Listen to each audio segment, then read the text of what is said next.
Hello everybody, welcome back to Self Love TV. It is Tuesday evening and I am back tonight with part 3 of our self-love journey. I know that this is a very difficult journey to be on, and I know that a lot of people are kind of wondering if this is going to be something that's going to be helpful to them. Seeing that with the way that we're doing it, and I don't expect for this to be the be all and end all to you in your journey of self-love, but this is just something to get you on your journey, to get you to look at your life, look at the areas of your life that maybe you should focus a little bit on so that you can feel better about where you are in your life. And it's not saying that everybody, have an issue with loving themselves, but I think we could all improve upon our self-value, our self-worth, our self-confidence by practicing self-love.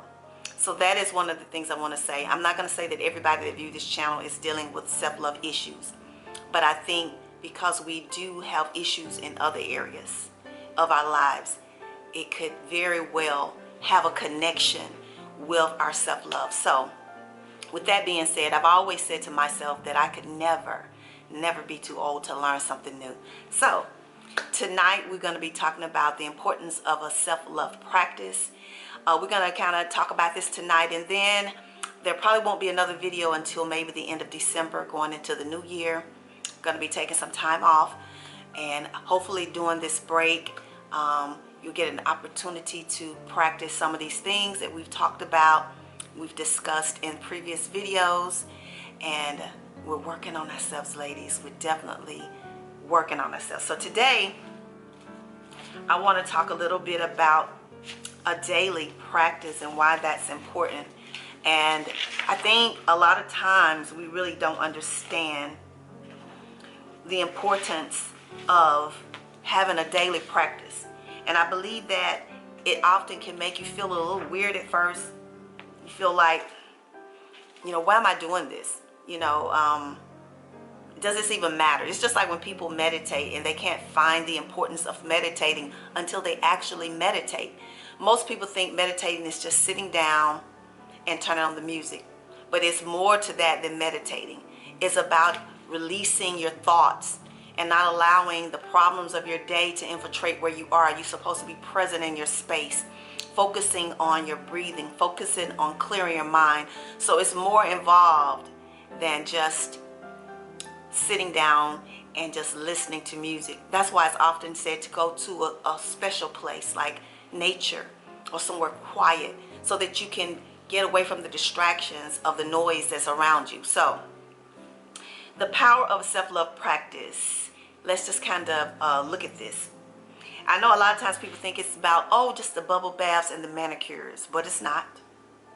It absolutely isn't about just that. Now, that is one way that you can practice self-love, but that's more in the realm of taking some time out for yourself. What you do with that time has to do with your interests and the things that you love to do. So if a bubble bath is something that you love to do, when you practice self-love, then by all means, take you a nice bubble bath. When you take time out to practice self-love, it's something that happens in the brain. It sets up a pathway in your brain that the neurons will send these electrolytes through your brains to let you know that this is something that we're gonna do. It lets you know that this is a daily routine. It's just like brushing your teeth. Every morning you get up, you're gonna brush your teeth. You're not sitting in your bed thinking about all the things that you have to do to get started with your day. It's something that your brain has already put in practice, that this is a daily routine that I do every single day. That's the same thing with self-love practices. It's something that your brain will automatically know. This is something that I got to do every single day for myself. I'm going to give you 4 ways that you can set up a daily practice. And it's going to be off the beaten path. It's not going to be what you probably think. And these are all in your book, so if you have your book, you can go along with me. But the first one is about being vulnerable. As women, we often don't want to be vulnerable because we think it makes us look weak. it makes us look weak. So we don't want people to see that weakness. We don't want people to know that we are vulnerable. Being vulnerable and allowing the people around you that really care about you know when you need some help. See, oftentimes we feel that being a woman means just being strong all the time, being this force that can't be reckoned with. We just gonna knock down all the walls. We can't never stop to cry. We can't stop to take a breath. We can't stop to scream because we gotta just keep forging through. But it's okay to be vulnerable. It's okay to allow yourself to feel the things that you're feeling. If you're overwhelmed, if you're tired, it's okay to tell yourself, I'm tired, I'm overwhelmed. When you love yourself, you accept where you are in your path, in your journey, in your life. You allow yourself to feel the things that you feel. And you deal with them. If you need to rest, you rest. See, oftentimes as women, we don't rest. We just keep going until our body shuts us down. We don't mentally say to ourselves, we need to stop because we're overwhelmed. We just keep going, we keep giving, we keep doing until our body gives out. But when you love yourself, you know the importance of setting that time aside for yourself, even if it's just a few minutes, even if it's 5 to 10 minutes a day. Taking that time out for yourself, being vulnerable. If you're overwhelmed and you just got to get some things off your chest, call up that person that you have in your life. If you don't have a friend, your spouse, or maybe scheduling some time to go and talk with a professional or with a spiritual advisor, someone that you can be vulnerable with and say the things that you need to say. It's important that you do it and release it. Another way is being honest. Honesty is always the best policy. Being honest with those in your life that you care about. You know, oftentimes we agree to do things that we really don't even want to do. We have no thoughts of wanting to be a part of, but because we don't want to disappoint people, we'll agree to do it, or we'll say we like something that we actually don't like. One of the most important things that you need to do for yourself is to always be honest with you. And stop telling yourself that it's okay to accept invitations to things. It's okay to do stuff that we really don't care to do. It is not about that person. And people that love you will accept you for who you are, and they will respect where you are in your boundaries. You know, I have friends who indulge in things that I don't do. I've never been a person who enjoys smoking weed. I've never gotten into that. You know, any type of smoking, vaping, or the hookahs, or all of this stuff that people do. And I basically, when it comes to drinking, I love wine and maybe a margarita or daiquiri, but I've never been like a real hard liquor drinker. So I don't indulge in those things. And oftentimes I get invited to these cigar parties where they're smoking cigars and drinking cognac and things of that nature, and that's just not my thing. And so the friends that I have, when I tell them that those are not things that I'm interested in, they respect me, and it's okay. You know, sometimes you might get people make a joke out of it or whatever, you know, call you a rookie or a baby or whatever, but for the most part, they respect me and where I am. That's the same way you need to handle your life. When there are things that people put on you to do that you don't really want to do, or things you don't want to participate in, or they ask you your thoughts on things, in respecting yourself, it's always important to be honest. Be honest. That is one quality that will help you in loving yourself. The third thing I want to talk about is putting yourself first. Putting yourself first. Many people will say that's being selfish. And it's absolutely not being selfish. In our lives as women, we often have so many things before us. Our children, our spouses, our jobs. You know, we handle everything for the most part.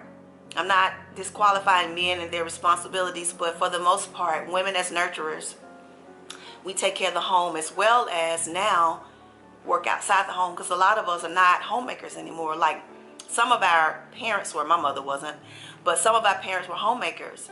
So they stayed at home and that was their job. But most of us now have careers outside of our homes and we handle everything. So oftentimes we're so busy making sure everybody else have what they need that we don't take care of us. Now, as mothers, we often feel that we should put our children before us, and I understand that to a certain extent. I've actually talked about this in a previous video. When it comes to caring for your children, it's important that your children have the things that they need in their lives. That's so important. But them having the things they need does not mean that you neglect the things that you need for you in your life. So because in order for you to be able to provide for them, you got to be in the position and healthy enough mind, body, and spirit to take care of those things that those children require. So it's important that you take care of yourself.